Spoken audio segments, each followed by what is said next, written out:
Hey guys, we're back with my first grade curriculum picks. So we'll just jump right in. The core that we're doing for next year is the first grade Memoria Press, and this is the charter version.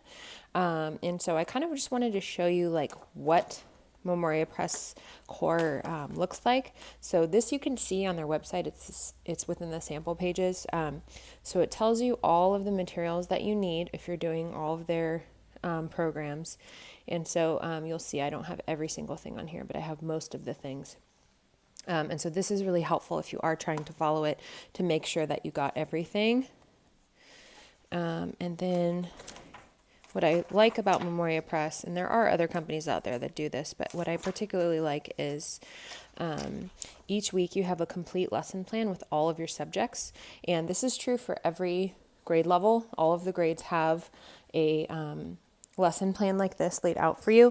And this year is the first year where they're offering a customizable one. So I do hope to do that. But if you watched my 10th grade picks, you know I had already bought the individual lesson plans.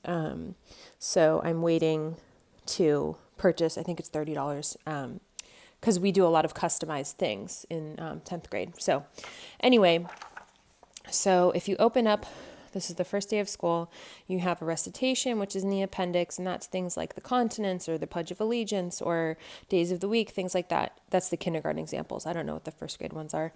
Then there's a Manner of the Week, which is a separate curriculum that they sell. And then you have traditional spelling. Then you have phonics review. And so it's saying that the appendix tells you what to do for that. Then you have the copybook, and then your read aloud book for the week. So this is the enrichment and literature portion. So for each week, Memoria Press has a literature selection and a science or social studies book that you would be reading from. So that's what goes here. Then we have the music enrichment. So you're reading the biography of Bach. You're listening to one of his songs. And then there's a piece of art that you're doing. So this is Monday, this is Tuesday. I was just jumping over to show you that. So that's generally how that works. And then there's a separate guide for enrichment for I think kindergarten through second grade. And that kind of tells you what to do with the enrichment books. So I'll just show you one page of that. So this is part one. So you would have an overview of the book that you're reading, different things to discuss, vocabulary, and then you have discussion questions. So you ask these to your student either during or after you read the book, and that provides a very substantial like discussion. And then you're doing art later in the week, and there's a science book, and so it just details that more. So these really work together. And we've really liked using that for kindergarten. So this is the copybook, which if you saw my fourth grade video, you saw that I realized that we will be using this for first grade.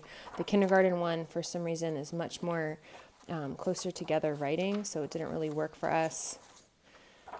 So that's the copy workbook, and I don't have a prolific writer, so she's not interested in writing a lot of copy work yet. And then, sorry, the camera keeps shaking. So I did get the traditional spelling. We usually do spelling workout, but the reason I got this is twofold. One, it has a lot of reinforcement, and two, it's scheduled, and that's something that makes it a lot easier for me. Like it says, go to page, 9 and do this, and it's scheduled for you versus just randomly doing it, if that makes sense. So it's very rigorous and in-depth, and it's kind of similar to spelling workout. And another spelling, I think Wordly Wise at the younger ages kind of looks like this. So we'll kind of see how this goes. It looks a little bit advanced now, but who knows what could happen in, 4 months. And then there's additional practice sheets. So very in-depth, rigorous spelling program. That's Memoria Press as well, as you saw in the lesson plan book. Then we're following we are still working through the reading in the kindergarten guide. I got kind of off schedule, so we are currently on book B, and I think you finished through book C in kindergarten, so we'll have to finish that. Then you move on to book D, and so you have this little book that they draw and write in, And then you also like the student reads from these books. So these are the matching little readers. So we have that, and then this is the teacher manual that has like all of the notes about how to do different things. And there's also a phonics book. This is just the First Start Reading teacher guide. So there's a separate phonics teacher book. And then after you finish the First Start Reading, you get scheduled in the I Can Read It books. And by the way, I couldn't find this book for like 3 months, and I bought another copy. And guess what? I found the other one. So very frustrating because I think these are out of print, so they're a little bit expensive. So there's scheduled reading in those 3 books. I don't know if this one's scheduled, but I have it. So wanted to keep this set together. And this is all part of their phonics program. And then they have these primary phonics readers. I don't remember if these are scheduled or not. I think that they might be, but I figured better be safe than sorry. And I think this is set 1, and then there's 1A. Oh no, this is 1A. So that's basically our plan for reading. And then I bought this last year, but this is actually the first reader. Primer is technically the first book, so this is a little bit advanced. So as you can see, this is not for like a beginning reader. This is someone who already knows their decoding skills. So we may or may not use this year. I'm not sure. And I do have the McGuffey readers, but I haven't used them yet. So the other thing that's part of the Memoria Press first grade is the Storytime Treasures. And I'm not exactly sure what this is. Like, I guess it's the literature component, but the actual literature versus the different books that are scheduled. And you do these different exercises. And so I don't know which of these is the books. I just grabbed these together, but there's one of the Frog and Toad books you use. There's a Little Bear book. I don't know which one it is. And then Owl at Home, and then Caps for Sale. And so these, this book in particular, I had never heard of. So I bought it new. And then like 2 days later, I went to the library and it was for sale for 25 cents. So in case you're trying to save money, you can look for those in different places. So anyway, this is Storytime Treasures, and I don't know what part of the curriculum this is. I just know it's scheduled, and I'm planning on doing it. So whenever they tell me to do it, that's what we'll be doing. And there is a second level of that with different books, but we'll see how far we get with that. Next is the enrichment. I got the 5x7 art cards for first grade. These are really convenient size. And then I already had this from kindergarten. This has the information about the composers for each week. And then they have all of the songs linked online. So you just read this biography. And the enrichment guide has the biographical information about the art and discussion of like, this is a romantic piece. This is a impressionism piece, stuff like that. So that's in the enrichment guide. So that's music and art. And then this is the Book of Crafts for first grade, charter edition. I have the non-charter edition for kindergarten, and there's an Easter craft, for example. So I'm assuming this one does not have things like that. And so there's a craft for each, I think, literature piece. And then there's also, I'm not sure if this is true or not. Okay, so this one's just for the literature. Maybe we could look at this table of contents. Okay, so here's what there is crafts for. In the kindergarten one, they have crafts for the art type. I guess those are called concept crafts, so I thought maybe this one would have it, but it doesn't. And what's nice about this is in addition to giving you instructions, there's templates at the back. So you can just copy those. Like one we did this year was a lighthouse. So each student got a copy of the lighthouse, and then they painted it and put vellum over it, and it was very cute. So that is the... Oh, and then last part about that. So the science and social studies for Memoria Press first grade uses picture books. So many of those picture books are Gail Gibbons, and I don't have one right now, but there's one that's called like Let's Learn and Find Out or something like that.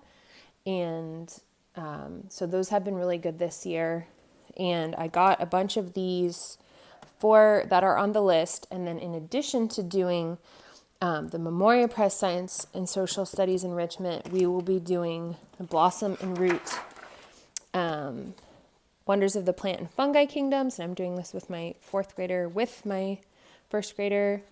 So Plant and Fungi Kingdom, and then also Wonders of the Animal Kingdom. And so if you're not familiar with Blossom and Root, it is a literature-based program that gives you lots of different options. I'm going to see if I could just show you one of those. And she has samples on her website, so you should be able to find this information. Let's look at Wonder. Let's look at an example.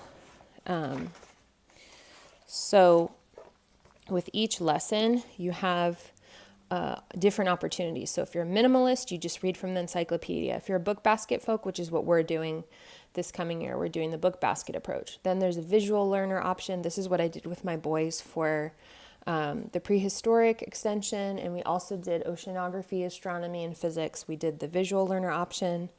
Then there's outdoor learners, table lab crowd, crafts and project families, and student notebook. And that's for every single lesson. So we'll be doing that Blossom and Root for science in addition. And some of these books overlap, right? Like if we're learning about wolves, I'm pretty sure there's wolves in the animal curriculum. So there may be some overlap, or what I might do is have the Blossom and Root for the science for the week. So these are some of the books, if you saw my picture book haul, there's just different animals. And these are mostly from thrift books. As you can see, there's thrift book stickers. So that's what we'll be doing for science. And then the other thing that we will be doing for social studies, in addition to the Memoria Press titles, which I'm hoping to get from the library, is just doing other picture books. So one of the main sources that I will be finding picture books from is the CMEC list. They have a very, very robust list of picture books for history, for the for modern times. And then they also have a list of historical supplement books. It's got like 300 titles on it. So I'm going to share the ones which were already shared during the book preview. So we have Buzz Aldrin, Marvelous Maddie, and A Place Where Sunflowers Grow. And then these are just some books that I happen to already have, which kind of overlap with the things that we're going to be learning about, like California history and modern history. And so this one I think this was assigned for something. I can't remember what, like one of the curriculums that we did, or maybe it was just when we last studied Native Americans. These books were from a Moving Beyond the Page unit that we had. And then these were from a set of books I got from Lakeshore. May or may not do this one, I'm not sure. And then these are just history books that I got from Lakeshore. As you may know, I'm an attorney, so I try to make sure that my kids know stuff about laws and the Constitution. This Storm Boy book I showed in another haul. It's just a Native American tale that I really like. Who were the first North Americans? North American Indians, California Indians. This was from the Beautiful Feet California history books. 10 Mile a Day, Transcontinental Railroad, Daily Life in a Covered Wagon, Ruby Bridges, favorite around here, and then Locomotive, which goes with the Transcontinental Railroad, and then Children Just Like Me. I got this a couple years ago when we were doing the Material World book and what people around the world eat, because my daughter was really interested in that at that time. So this book's kind of similar. It's about children all over the world. So I'm hoping to incorporate this as an alternative to one of the books that's assigned in the CMEC. I just happen to like this one. I like the layout better. It's like a more modern option. I think it's also scheduled for Memoria Press, but I'm not sure. I think they might have like a Celebrations Around the World one, which is not considered secular or something. So then it's like scrubbed from the list. I don't know. But so hoping to get this one incorporated. So lots of picture books for science and social studies or history. We'll also be doing geography. This is about different parts of the world. This is a Charlotte Mason book. And we were supposed to do this year and didn't really get into it. So we'll see if we get into it next year or not. It's kind of advanced. I am doing 1A with my daughter who's in first grade. Technically she would be 1B, but we did the 1B books this year. So we'll have to play it by ear. And then Tales of Troy and Greece is another book that we'll be reading, along with several other read aloud books and nature study stuff from the CMEC, but it hasn't arrived yet. So if you follow me on Instagram, I'm sure you'll see when those things come in. And the last subject is math. We will be continuing with Moving Beyond the Page. We're about to finish semester 1. We had been also using Saxon and other materials, so that's why it took us forever. And then the books that go with this semester are It's About Time, which we've actually read this before because these books are so, like, my daughter loves these books, very engaging. I think Telling Time is also one. And then there's another book called Fair Bear Share, which has already disappeared into my daughter's room because she loves it, so I couldn't find it. And then I have On Beyond a Million. I'm not sure who this is for or where it came from, but I just put it in this stack of math books because it goes with a similar theme. And so let me just show you the concepts that are covered in this semester too, and this is for 5 to 7. So time, place value, measurement, addition to 100, and skills review. And let's just see if I can maybe find some sort of overview. No. Okay, so that's what we'll be doing for math. I'm not sure if we'll be doing a foreign language this year or not. If we do, I'm thinking either Song School Latin by Classical Academic Press, which I've done before with my boys and has worked well and is very user-friendly. Or I'm not sure if we'll do one or the other or both. We might start doing Spanish, so we might do Song School Spanish, or I'm waiting to see what the CMEC is going to come out with in their foreign language study guides. So they had listed, or they had talked about, there's these readers that are like these little readers, but they're in Spanish. So I thought that sounded like a really cool idea. If you teach someone to read in another language and then they're able to read the little readers, that could be great. I've also seen some really good workbooks on Instagram from bilingual families. So we'll see how that goes. Anyway, so those are our first grade picks. If you have any questions or comments, feel free to leave those below. I'll try to remember to put links to all of these different things because I know they're from all over the place, as well as videos that might be relevant to this. I'll try and put them in the video. But other than that, thanks for watching.